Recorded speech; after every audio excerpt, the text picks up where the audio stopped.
Did you know that Miyamoto Musashi spent his later years in near total seclusion, crafting his masterpiece The Book of Five Rings in a remote cave?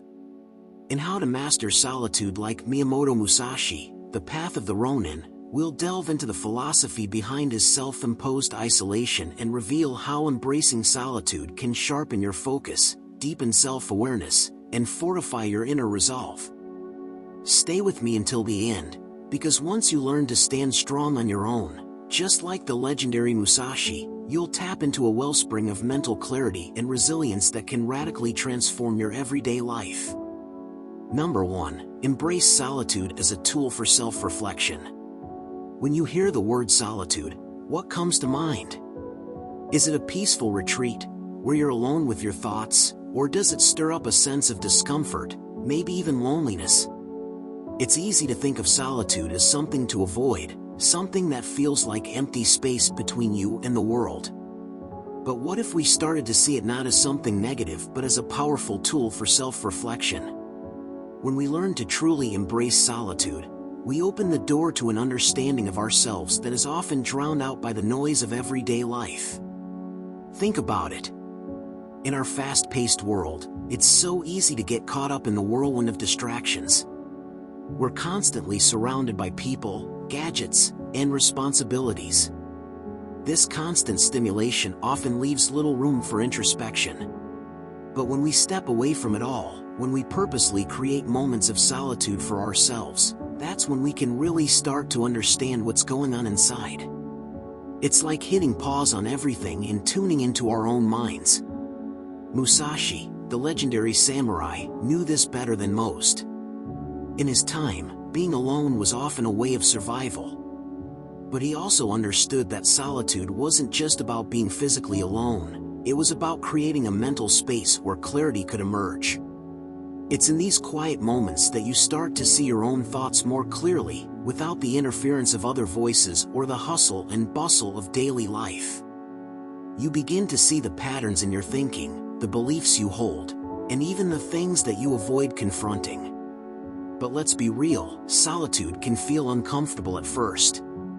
It's not easy to sit with yourself, especially if you're used to being around people or constantly doing something. At first, your mind might race with questions, doubts, or even boredom. But over time, you start to get more comfortable with your own company.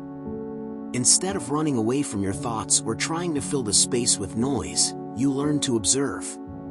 You start to notice the things you've been ignoring, habits you want to break, desires you've suppressed, or even goals you've forgotten about.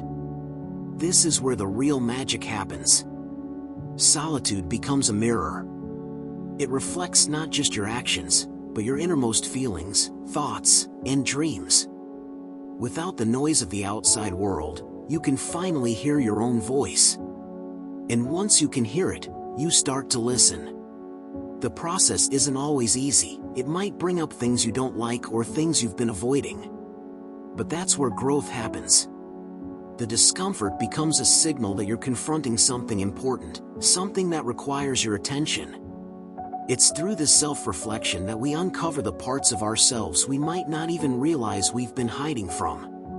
When you embrace solitude, you give yourself the space to evaluate where you are in life, where you want to go, and what you truly value.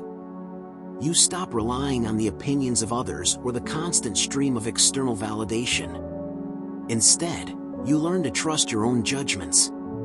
You begin to find strength in your own voice, and slowly, you start to become more comfortable with the idea of making decisions that align with who you are, without needing approval or reassurance from anyone else. And here's the thing, solitude doesn't always mean being physically alone in a remote place.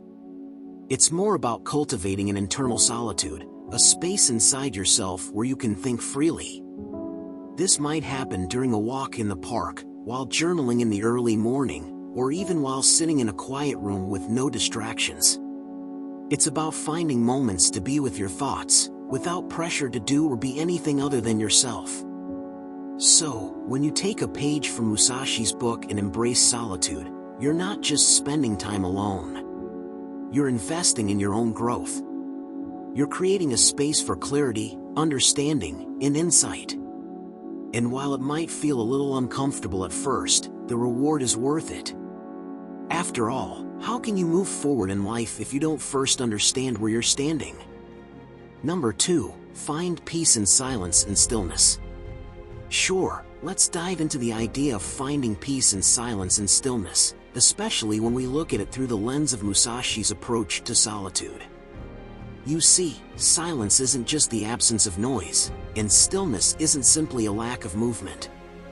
They're more like gateways, opportunities for us to access something deeper within ourselves.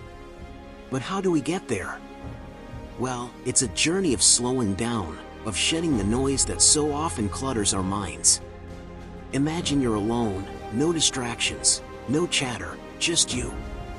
At first, this might feel uncomfortable, maybe even a little unsettling. Your mind, hungry for stimulation, might start throwing random thoughts at you. Thoughts about the past, about things you need to do, or some fleeting worry. It's easy to panic, to feel like you're supposed to be doing something, but that's the trap. The art of true solitude, as Musashi would say, is about letting go of the need to fill the space. It's about being fully present in the moment. No agenda, no rush. Here's the thing about silence, when we really sit with it, we hear more. Not just with our ears, but with our minds and hearts. Silence is where clarity arises. It's in the stillness that we can finally hear the quiet whispers of our intuition, the subtle nudges from within. It's almost like the noise that usually clouds our judgment falls away, leaving behind only what truly matters. Musashi knew this. In the depths of his solitude, away from the distractions of the world, he honed his swordsmanship. But it wasn't just about fighting, it was about developing a deeper understanding of himself, of life itself. Silence and stillness allowed him to sharpen his mind, to cut away anything unnecessary. Now, silence isn't a one-size-fits-all experience. For some, it might be a meditative silence, one that's almost sacred, where every breath becomes a moment of introspection. For others, it might be the stillness of nature, the hum of the earth beneath your feet, the sound of the wind rustling through trees. There's no right way to experience silence. The key is to allow yourself to truly inhabit it. No rushing through it. You don't need to accomplish anything in this space. The goal isn't to sit in silence for the sake of sitting in silence, but to see what arises when the world around you fades away. It's in that space where peace can start to bloom. And here's the beautiful paradox about silence and stillness. They're not about forcing peace, they're about allowing peace to find you. So much of our modern lives are spent in a constant state of doing, always moving, always striving. Silence offers us a break from that cycle. It reminds us that sometimes, the most powerful action we can take is to do nothing at all. In this nothingness, we find the space to truly recharge, to reconnect with the deepest parts of ourselves. But don't get me wrong, it's not always easy. Sitting in silence might bring up uncomfortable emotions or thoughts. It might feel like there's a void staring you down, daring you to fill it with something, anything. But here's the secret, the more you sit with that discomfort, the more you realize that it's not a void at all. It's a space waiting to be filled with a kind of inner peace that only silence can offer. And just like Musashi, who spent years refining his craft in isolation, you too can refine your understanding of who you are in these moments of stillness. As you spend more time in solitude, you begin to realize that silence is not just a lack of noise, it's an opportunity. An opportunity to know yourself better, to process your thoughts without judgment, and to access a profound sense of calm that doesn't depend on the external world. And when you can find that peace within, it's like having an inner fortress that nothing can shake. Number 3, use solitude to strengthen your mental clarity. When you embrace solitude, it's like stepping into a quiet room in your mind, away from the constant noise of the world. Think of it as a space where your thoughts can breathe freely, unbothered by distractions. That's the first step towards strengthening your mental clarity. In this peaceful isolation, there's a certain magic that happens. your mind starts to sharpen. Without the usual interruptions, you're not forced to bounce from one idea to another. Instead, you get to sit with your thoughts, examine them, and refine them. It's almost like polishing a stone. At first, the surface is rough, but with time and focus, it smooths out.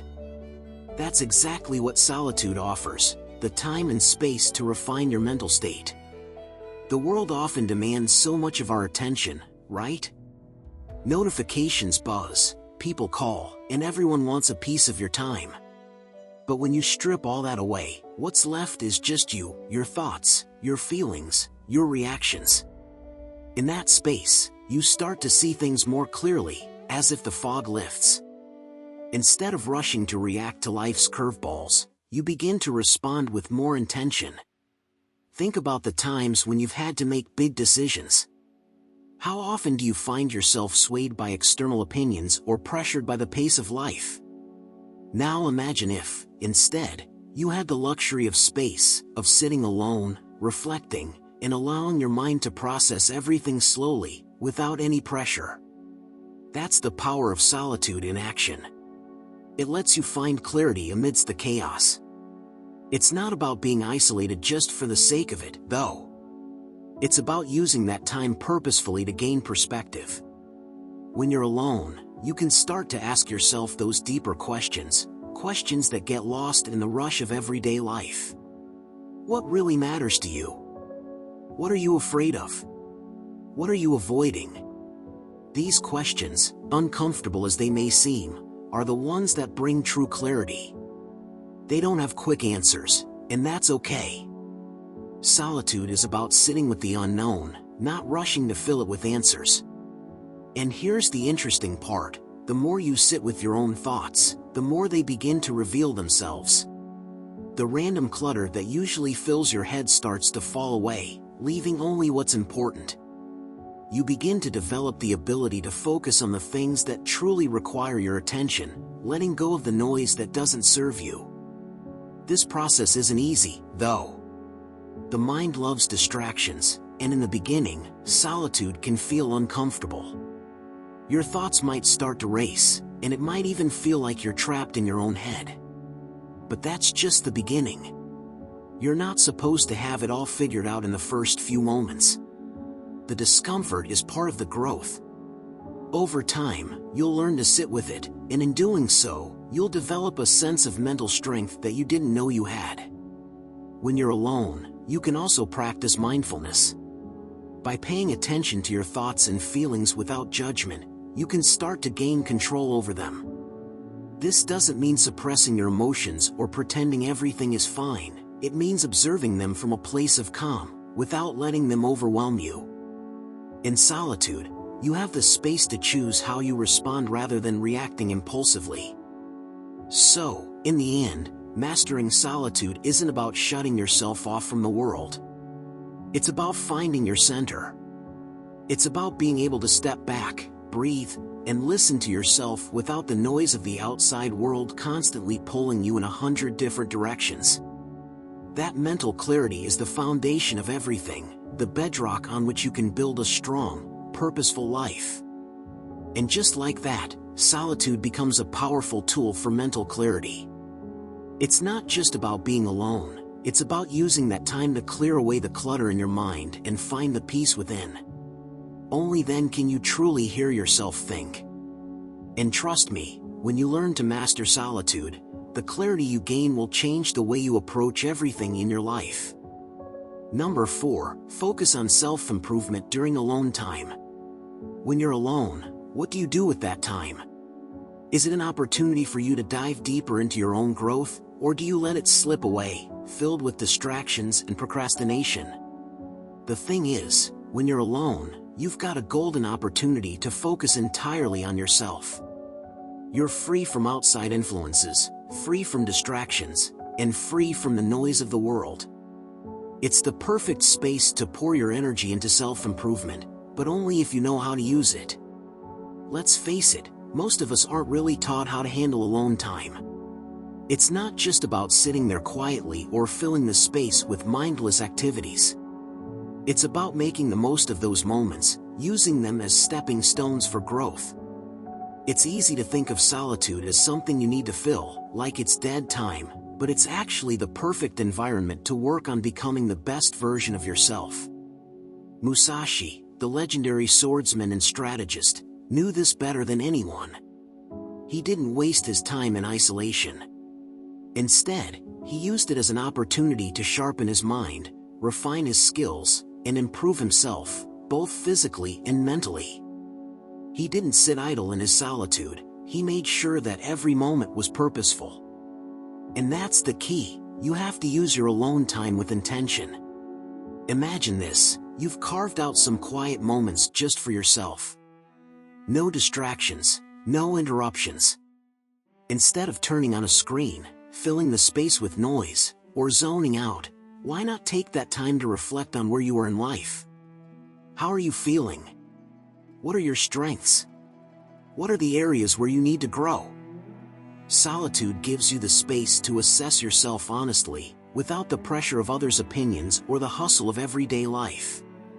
But self-improvement isn't just about thinking. It's about action.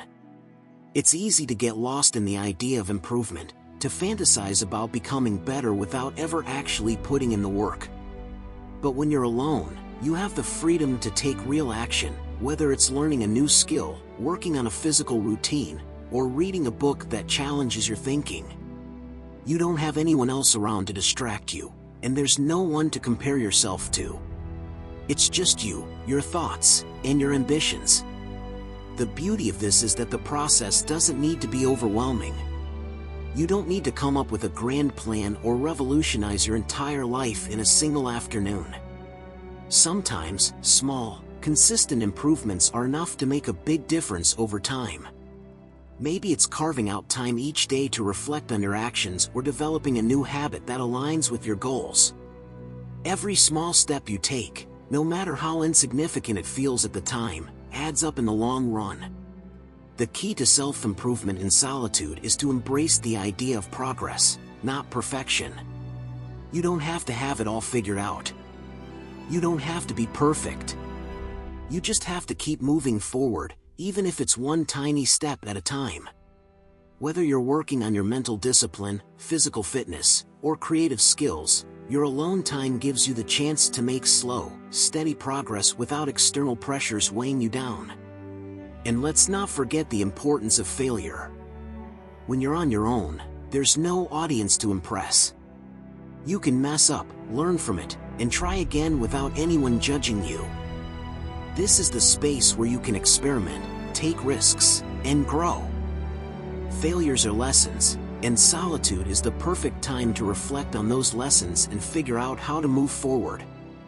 Musashi didn't get to where he was by avoiding failure. He learned from every defeat and used it to make himself stronger. Self-improvement in solitude is also about mental clarity. When you're alone, you're free from the opinions and distractions of others. This allows you to tune into your inner voice and make decisions that align with your true desires. It's a chance to get clear about your goals, your values, and what really matters to you. Without the noise of the outside world, you can tap into a deeper sense of self and start to act with more purpose and intention. So, the next time you find yourself alone, don't let that time go to waste. Use it to become a better version of yourself. Whether it's working on your mind, body, or spirit, this time is yours to shape. Embrace it, make the most of it, and watch how those small, quiet moments add up to something extraordinary. After all, it's in those moments of solitude that you'll truly discover what you're capable of. Number 5. Develop deep inner discipline. When we talk about developing deep inner discipline, it's not just about waking up early or following a strict routine. Sure, those things matter, but true discipline runs deeper than the external stuff. It's the kind of discipline that comes from within, the kind that holds you steady when everything around you is pulling you in different directions. Musashi, the master of solitude and swordsmanship, knew this better than anyone. His whole life was a testament to the power of inner discipline, and it's something we can all tap into if we're willing to put in the work. So, what does inner discipline really mean? It's the ability to keep going when it's tough, to stay focused when distractions are everywhere, and to make decisions that align with your deepest values, even when they're not the easy ones. It's not about forcing yourself to grind all the time or forcing yourself into some kind of rigid box. True inner discipline comes from a place of balance, where you know when to push yourself and when to step back, when to act and when to remain calm. To develop this kind of discipline, you've got to start by understanding your own weaknesses. Musashi wasn't just a great warrior because of his sword skills, he was a master of self-awareness. He understood his own mind, the way it worked, and how it could be his ally or his enemy. And that's what makes the difference. When you know yourself deeply, when you know the things that make you distracted, the things that pull you away from your path, you can start to build a strategy for managing them. It's like you're no longer a slave to your impulses or emotions. You've got a plan. And you stick to it, not because you're forcing yourself, but because it aligns with who you are and where you want to go. But here's the kicker, inner discipline doesn't happen overnight. It's built one small decision at a time. Every time you choose to stick to your word, every time you stay on course despite challenges, you're strengthening that muscle of self-control. And when you consistently choose the harder path, the one that requires more focus, more effort, that's when you start to see real growth. It's easy to choose the path of least resistance, to do what feels good in the moment. But Musashi's path was different. He knew that true mastery, true greatness, was earned in those quiet moments of discipline, when no one else was watching. At the heart of inner discipline is a commitment to the process, not just the outcome. It's not about achieving some big external goal right away. It's about showing up, day after day, to do the work. It's about building habits that keep you grounded, even when the world is spinning around you. It's about being relentless, not in a way that burns you out, but in a way that's steady and sustainable. The goal isn't to hit a massive milestone in one go, it's to make incremental progress, even if it feels like you're moving slowly. Each small step compounds over time, and that's where the magic happens. But, of course, there will be moments when you fail. Musashi didn't win every battle. He had his share of defeats, but he was never discouraged. He used every setback as a lesson, a chance to adjust his approach. Inner discipline isn't about avoiding failure, it's about how you respond to it. It's about learning, recalibrating, and then getting back on track. It's a mindset that says, this is part of the journey. I'm not stopping here. In fact, those failures are often the best teachers. They help you refine your strategy and build resilience. As you start to develop this discipline, you'll notice something important. The more you practice it, the more you become a master of your own life. It's like you're no longer at the mercy of your circumstances. You've developed the strength to stand firm, no matter what's going on around you. Musashi's strength didn't just come from his sword, it came from his ability to remain unshaken, no matter the chaos. And that's something we can all cultivate. Inner discipline is a form of freedom. It's the freedom to choose your own path, to live by your own code, and to shape your life based on the values you hold most dear. It's the kind of freedom that comes from the inside out, not the kind that relies on external validation or circumstances. It's the kind of freedom that Musashi had when he wandered alone, choosing his own way, without the need for anyone's approval. And it's the kind of freedom you can have, too, if you commit to developing deep, unwavering inner discipline. Number 6, learn to trust and rely on yourself. When you're alone, there's no one else to lean on. No one to guide you through the rough patches or tell you what to do next. But that's exactly where the magic happens. It's in that space, when everything else fades away, that you have the chance to learn how to trust and rely on yourself. And let me tell you, this is the kind of power that can transform your life. At first, it might feel like you're standing on shaky ground. After all, it's one thing to have others to rely on, to ask for advice, to seek comfort when you need it. But when you're alone, you're forced to look inward.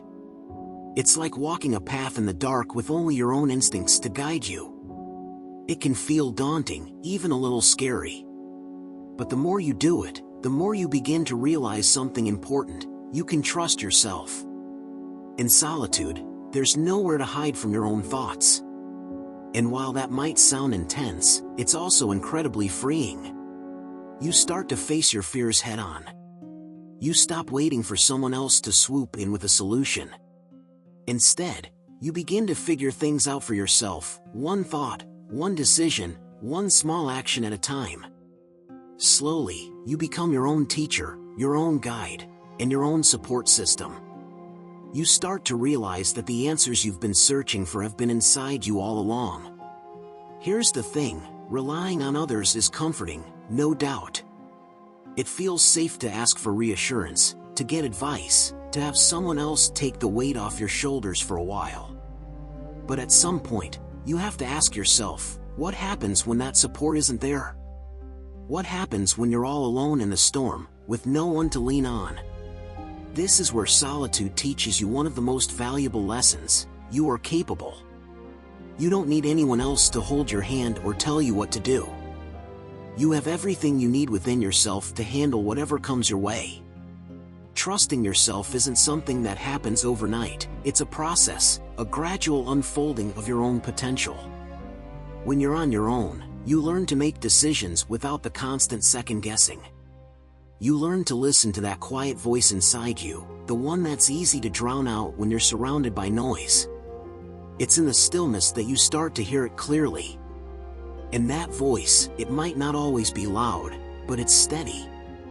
It knows what you need and when you need it. But here's the catch: trusting yourself doesn't mean being perfect. It doesn't mean you'll always make the right choice or never make a mistake.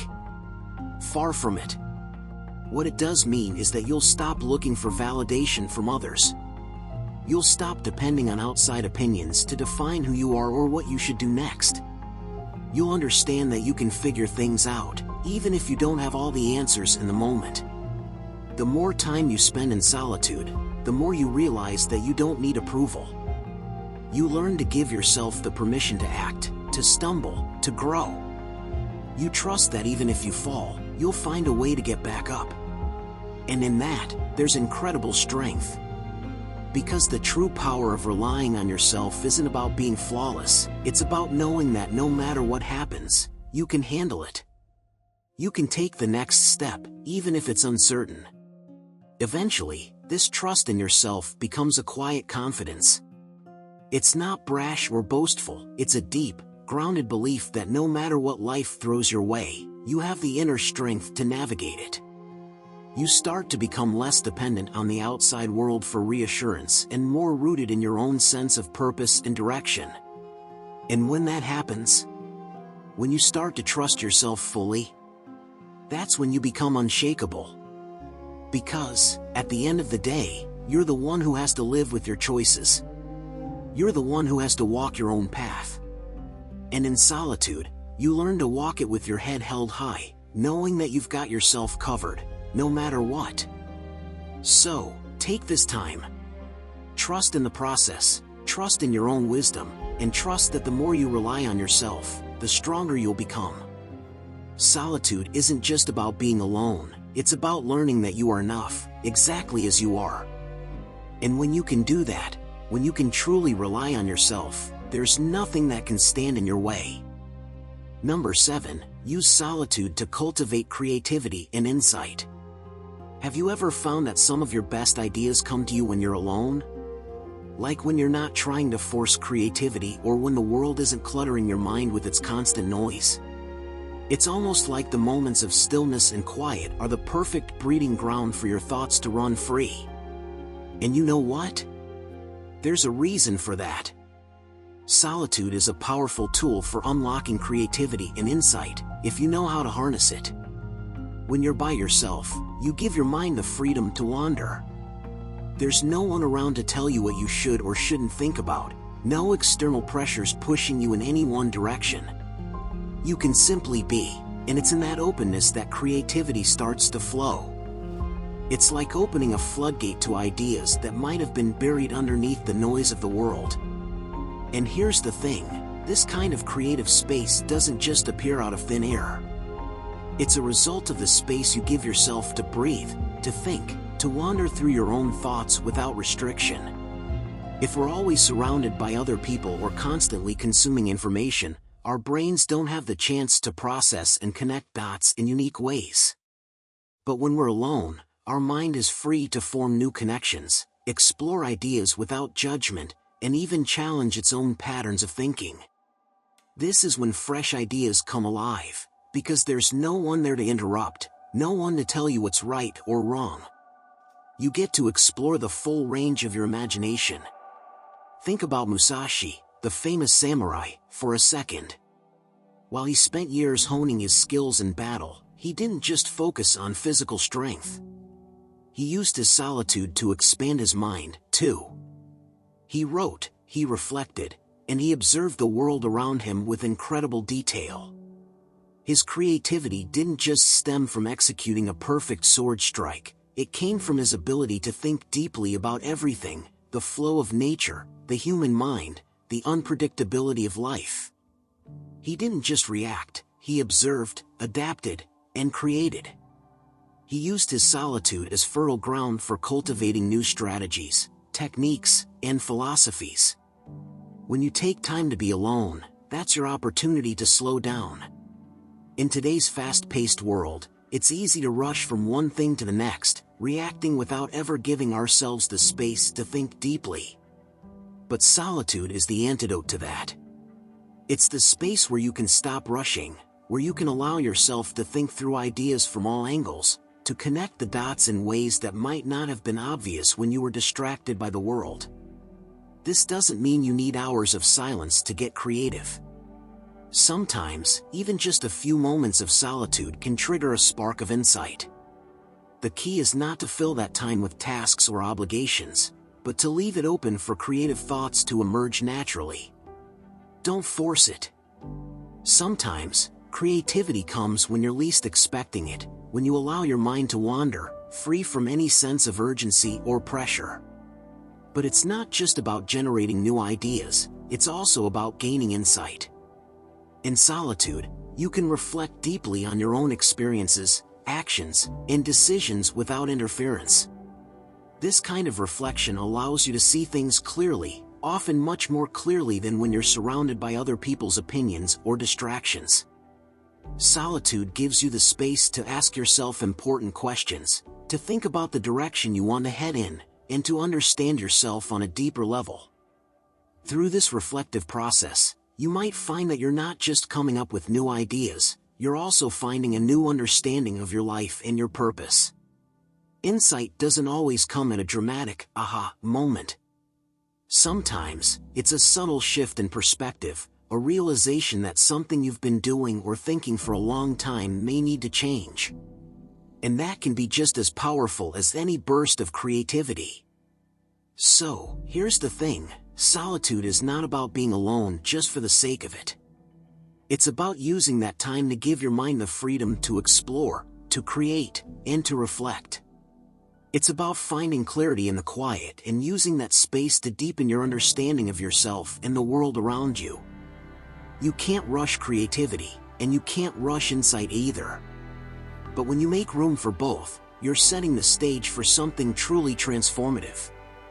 In the end, it's not the solitude itself that's powerful, it's what you do with it. You've got the time, the space, and the quiet to shape your thoughts and ideas into something meaningful. So next time you find yourself alone, don't just kill time. Use it to tap into your creative potential, to explore new ideas, and to gain the insights that will help you move forward in ways you never imagined. You never know what kind of breakthroughs are waiting to emerge in the silence.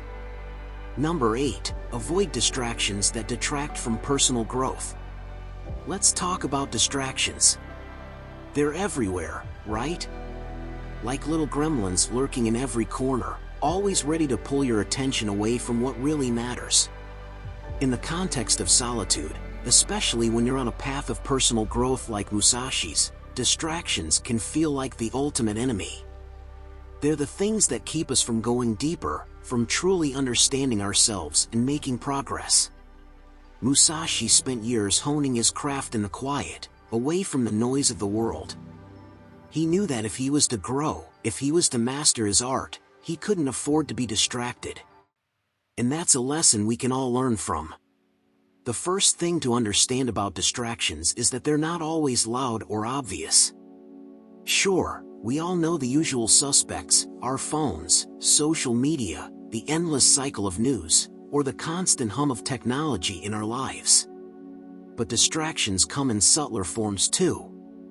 They can be the small, habitual things we do to avoid facing ourselves, the overthinking, the procrastination, the need to be busy all the time. It's easy to get caught up in that whirlwind, thinking that all this activity is moving us forward, but in reality, it's just spinning us in circles. Musashi had a deep understanding of focus. To him, every moment spent distracted was a moment lost. He wasn't just training his body to fight, he was training his mind to be unshakable. And this is where it gets tricky for us.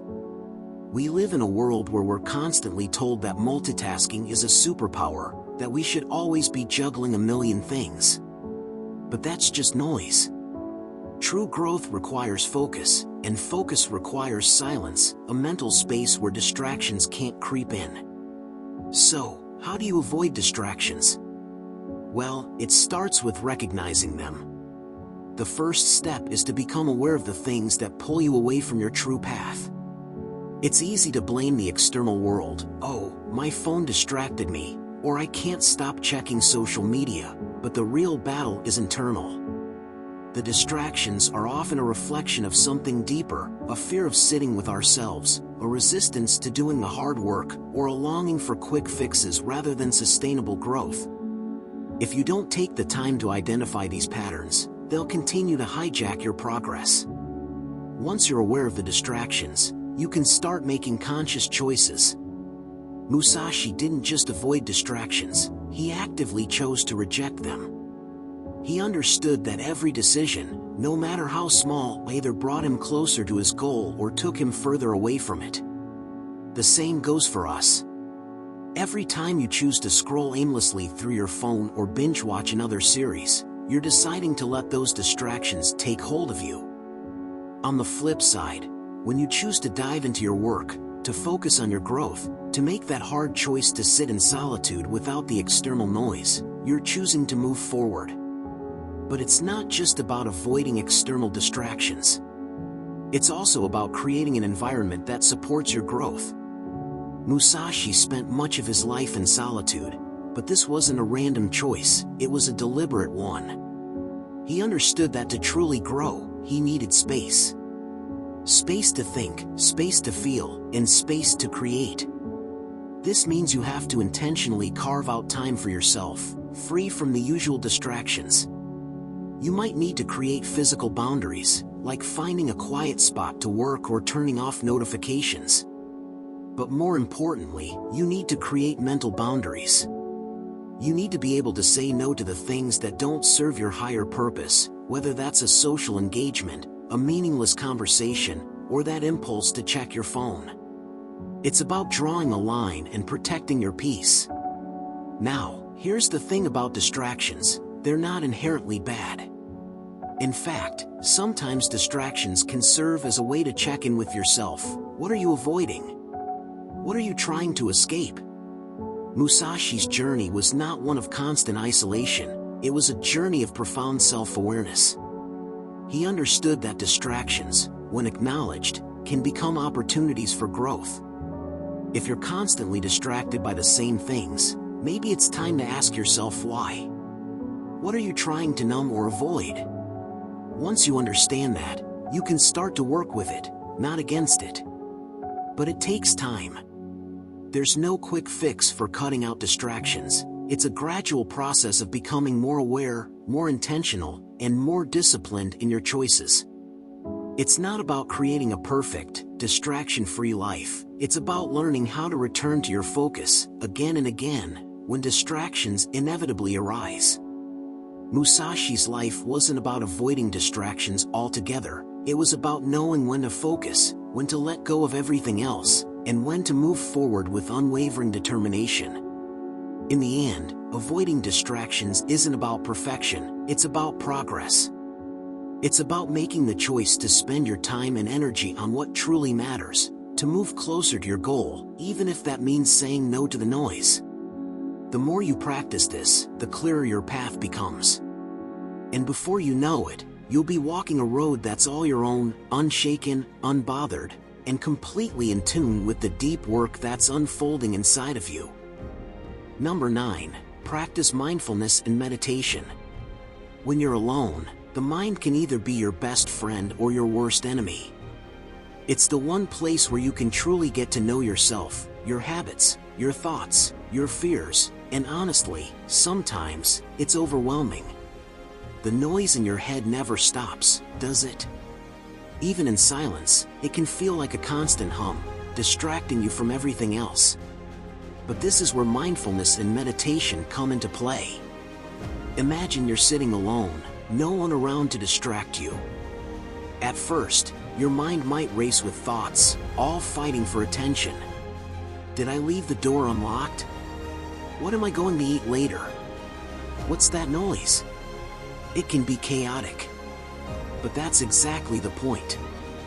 Mindfulness, at its core, is about learning how to observe those thoughts without getting swept away by them.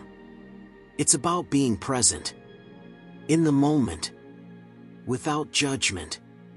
And in that moment, you get to experience life fully, not as a blur of random thoughts and distractions, but as it truly is. It might sound simple, but it's harder than it seems. Mindfulness isn't something you can just turn on. It requires practice. It's not about trying to clear your mind or make everything perfect. It's about noticing. Noticing the thoughts, the emotions, the sensations. Just noticing. Without attachment. Without immediately reacting. That's where meditation becomes a tool to help you sharpen that skill. Meditation, when practiced consistently, is like giving your mind a workout. It's like lifting weights for your brain. At first, your mind might fight you. It's used to jumping from one thought to the next, never stopping to pause and reflect. But as you practice sitting with your thoughts, without judgment, without resistance, you start to build mental muscle. Over time, you'll get better at focusing on the present moment and not getting lost in your own mental chaos. Think about it this way, your mind is like a pond. When it's calm, the water is clear, and you can see all the way to the bottom. But when it's disturbed, when you let your thoughts take control, it's like throwing rocks into the water. The ripples distort everything. Meditation helps you calm the water, so you can see things clearly again. It's not about getting rid of the ripples completely, it's about learning to let them settle naturally. So, when you're in solitude, practicing mindfulness and meditation gives you a way to navigate the storm of your own mind. It teaches you to be the observer, not the reactor. You learn to notice your thoughts without getting tangled up in them. For example, let's say a thought pops up, I'm not good enough or I'm afraid of failure. Instead of letting it dictate how you feel or what you do, mindfulness helps you step back and simply observe it. Oh, there's that thought again. It's okay. I don't have to believe it. You don't have to engage. You don't have to react. You simply notice and let it pass. This process, over time, builds resilience. It helps you stop being controlled by your emotions and thoughts. Instead of reacting impulsively, you begin to respond with intention. You don't get swept away by whatever pops into your head, and you don't let your fears or doubts run the show. You choose your actions, your thoughts, and your emotional responses. And that is a powerful place to be. Another key part of mindfulness is being aware of your body. When you're meditating, you're often asked to focus on your breath or the sensations in your body. This keeps you anchored in the present moment. The breath is always with you, constant, steady, reliable.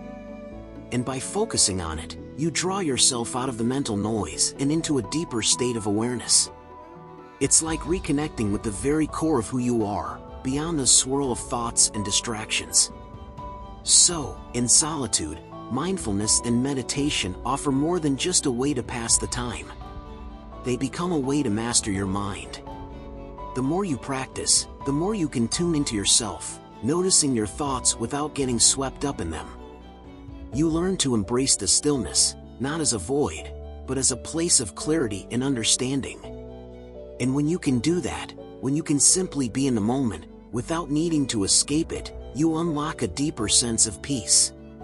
It's in this quiet, mindful space that true personal growth happens. Your mind becomes a tool you can rely on, not something you constantly have to control or suppress.